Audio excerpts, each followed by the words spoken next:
Hi, I'm Jordan Bourke. I've got a delicious chicken, kale and chickpea stew which I'll be cooking on my Rangemaster. We'll be doing it on the stovetop but then also in the steam oven, which locks in lots of flavour and also makes it way quicker to cook, and it's perfect for this time of the year.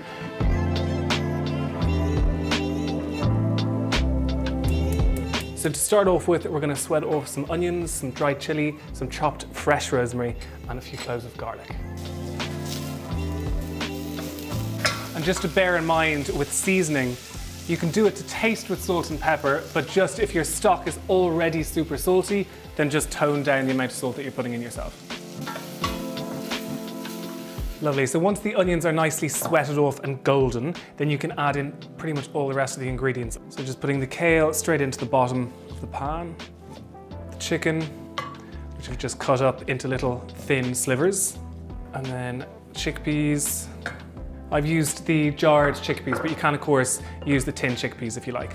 And then in on top of that, the wet ingredients. So you've just got a tin of chopped tomatoes and then half a litre of stock.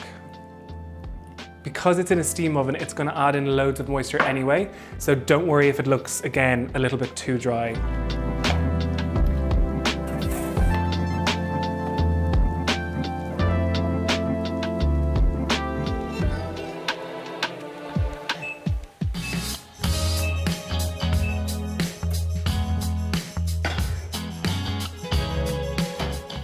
This is looking absolutely beautiful now. All we have to do is add in the Parmesan, put in most of the Parmesan, just leave a little bit to sprinkle over the top at the end, and a couple of tablespoons of creme fraiche. This just adds a bit of depth, thickens it up, and gives it lovely flavour.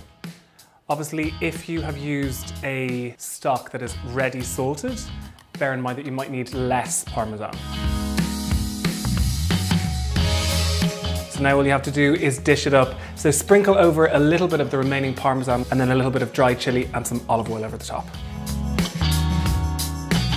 There you have it, chicken, kale and chickpea stew, perfect for this time of the year. A hearty, warming bowl of goodness. So just dive in.